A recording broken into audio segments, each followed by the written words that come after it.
Assalamualaikum warahmatullahi wabarakatuh. Yang saya hormati Bapak Ibu dosen penguji ujian kerja.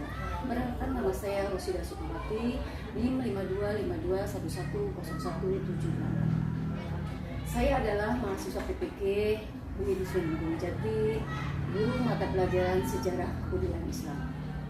Hari ini saya akan melaksanakan praktek pembelajaran ujian kinerja dalam rangka penilaian ujian di MTS Negeri 3 Bogor. Baik Bapak Ibu, sekian dari saya. Wallahu a'lam bishawab. Wassalamualaikum warahmatullahi wabarakatuh. Assalamualaikum anak-anak. Waalaikumsalam Ibu. Pagi. Pagi Ibu. Semangat ya. Semangat. Sebelum pembelajaran dimulai, kita buat dulu yang dipimpin oleh Nak Nukun. Silakan Nak Nukun, pimpin doanya ya. Bisa Ibu. Siap. Bapak surat Al-Fatihah.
Ibu akan mengaksen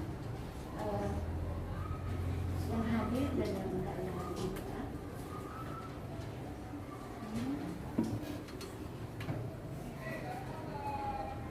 Azena Ramdhani, Hadiroh. Aina Safa, Hadiroh. Anissa Ramdhani, Hadiroh. Anlir Maula Radiatul Qadir, Hadiroh. Atifah, Hadiroh. Adisya Ramadan, Azril, Hadiroh. Debrina Farzandra, Hadiroh. Ezra Putra, Hadir. Hakan Rizwana Hana, Oke Bu. Ya, Bu.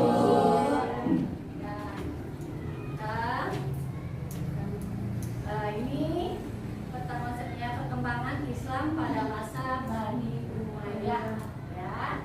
Dalam sini Bani Umayyah, perkembangan kebudayaan peradaban Islam pada masa Bani Umayyah, tokoh ilmuwan Muslim dan perkembangan dalam kemajuan pada Bani Umayyah, mengambil ibrah dari perkembangan kebudayaan Islam yang telah dicapai pada masa Bani Umayyah. Kemudian Khalifah Umar bin Abdul Aziz.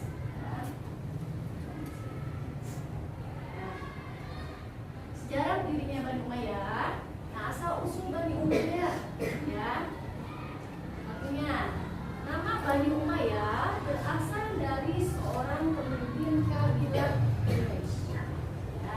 Pada zaman jahiliyah yaitu Umayyah bin Abi Syam bin Abi Manaf. Ya, Bani Umayyah selalu bersaing dengan Bani Hashim. Dan Bani Umayyah berasal dari keluarga bangsawan kaya.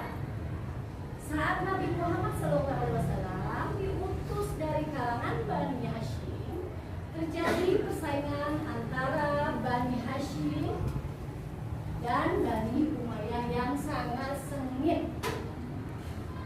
Bani Umayyah menganggap Muhammad telah membawa agama menghina ajaran nenek moyang mereka.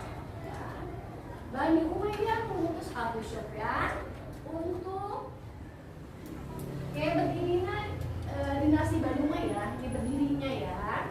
Tahun 661 Masehi terjadilah penyerahan kekuasaan dari Hasan bin Ali kepada Muawiyah yang disebut dengan Amr Jama'ah. Sejak penyerahan kekuasaan tersebut, maka Muawiyah bin Abi Sufyan resmi menjadi khalifah umat Islam. Muawiyah bin Abi Sufyan menata Damaskus dengan sistem yang berbeda dengan sebelumnya. Dalam rangka Muawiyah banyak mengadopsi sistem kerajaan Persia dan Romawi yang cenderung berkuasa penuh dengan segala keputusan yang ada pada pemimpin khalifah. Sebelum Muawiyah meninggal dunia, ia menunjuk Yazid untuk menjadi penggantinya. Sistem pemerintahan monarki absolut, sistem dinasti atau kerajaan inilah yang digunakan Bani Umayyah. Monarki itu kan misalnya dari ayahnya ke anaknya lagi, ini bagaimana ya? Berdiri dinasti Bani Umayyah. Kita perhatiin khalifahnya dari 1 sampai 14 ya. Mulai Muawiyah bin Abi Sufyan 41 sampai 60 Hijriah sampai 661 680 Masehi. Yazid bin Muawiyah 600 sampai 68 Hijriah tahun 680 sampai 683 Masehi. Muawiyah bin Yazid 62 Hijriah tahun 684 Masehi, hanya 40 hari menjadi khalifah. Ya, hanya 40 hari. Marwan bin Hakam, Abu Malik bin Marwan, Al-Walid bin Abdul Malik, Sulaiman bin Abdul Malik, Umar bin Abdul Aziz, Yazid bin Abdul Malik bin Marwan, Hisham bin Abdul Malik, Al-Walid bin Yazid bin Abdul Malik, Yazid bin Malik, Ibrahim bin Al-Walid bin Abdul Malik.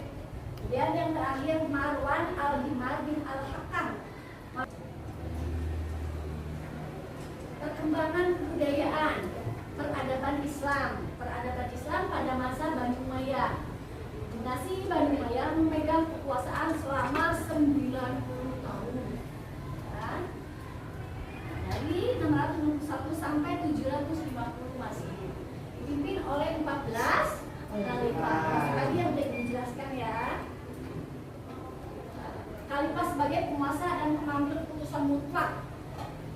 Dan dinasti Bani Umayyah berhasil memperluas wilayah dakwah Islam hingga beberapa benua Asia, Eropa, Afrika. Ya.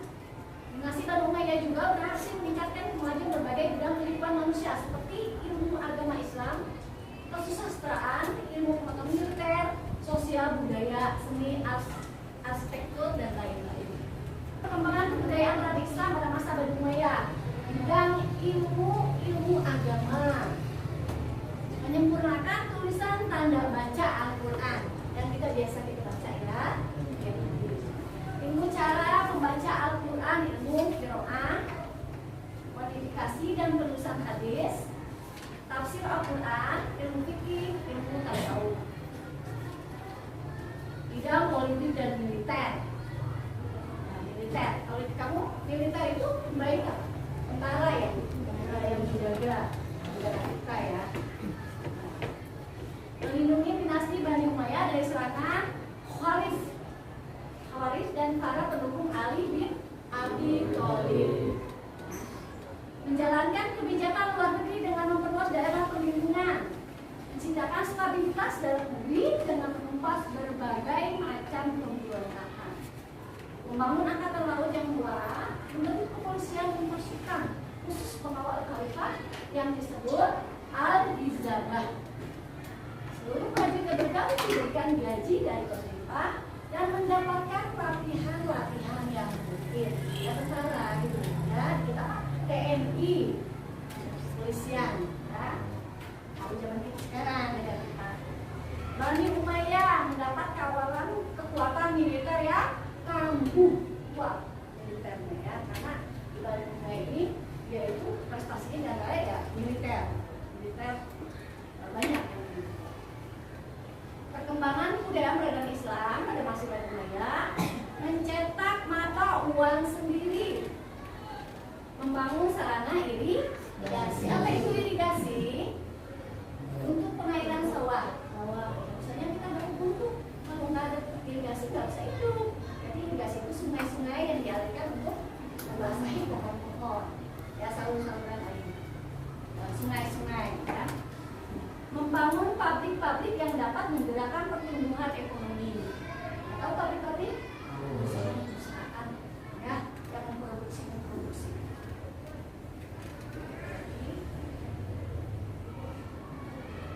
Bidang ilmu pengetahuan dan seni budaya.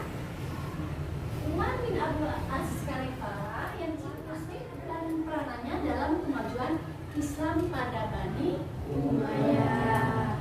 Coba perhatikan, Malik bin Amir bin Haris bin Gaman bin Utair bin Amr bin Haris al-Sahabahi lahir di Madinah tahun 94 Hijriah atau 919 dan meninggal di Madinah tahun 179 Hijriah atau 759 Hijriah. Imam Malik adalah pendiri mazhab Maliki. Kita tahu kan mazhab kita namanya Bapak Mazhab. Nabi, Maliki, Nabi, Syafi'i, ya. Mujtahid besar yang pakar hukum Islam, fikih dan hadis. Sumber hukum yang menjadi pijakannya adalah Al-Quran, hadis, asar sahabat, qiyas, tradisi masyarakat Madinah yang tidak bertentangan dengan agama. Masalah al-mursyalat. Banyak fatwa dan hasil istihadnya yang telah disumbangkan untuk umat, bangsa dan negara. Salah satu karyanya yang pertama adalah membahas mencakup segala hal dalam masalah fikih. Nah, fikih itu biasa sehari-hari amalan kita, ya.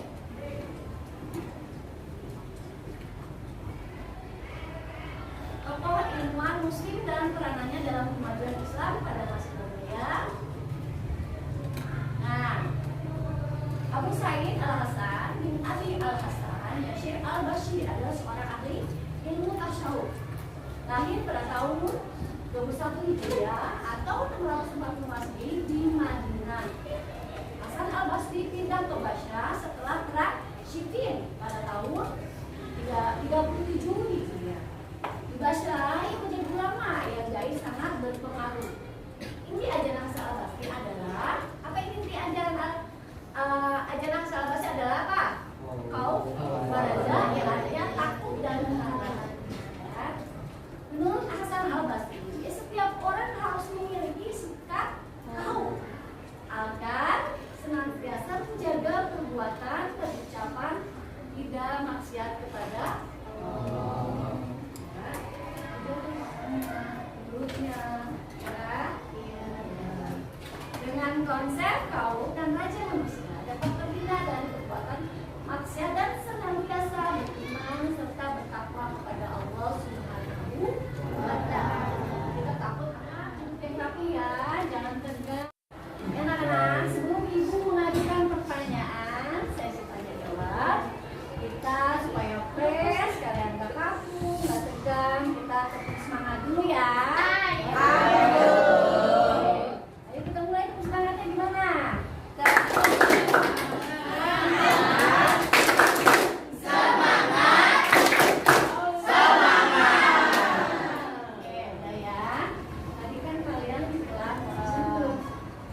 Muayyah bin Abi Sufyan.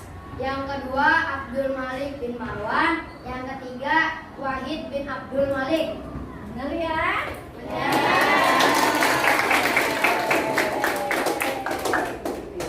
Siapa lagi? Siapa lagi? Nah, ibu nanya ya, jawabannya anak perempuan sekarang. Nah, di bidang apa saja prestasi-prestasi pada masa Bani Umayyah? Saya Bu, politik, militer, ekonomi, agama, sosial, dan seni budaya. Oke, prestasi-prestasi yang dicapai pada Bani Umayyah: satu, politik, kemudian militer, sosial, agama, seni budaya. Ya, mengajukan pertanyaan lagi ya sekarang ya. Nah, ya.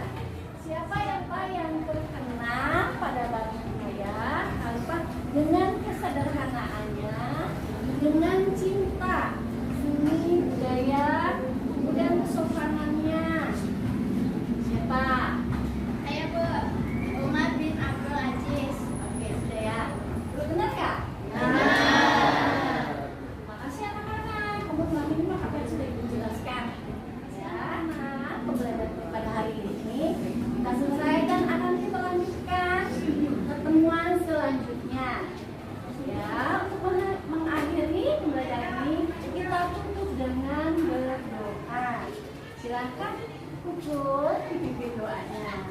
Istaido. Siap. Putra surat al-asri.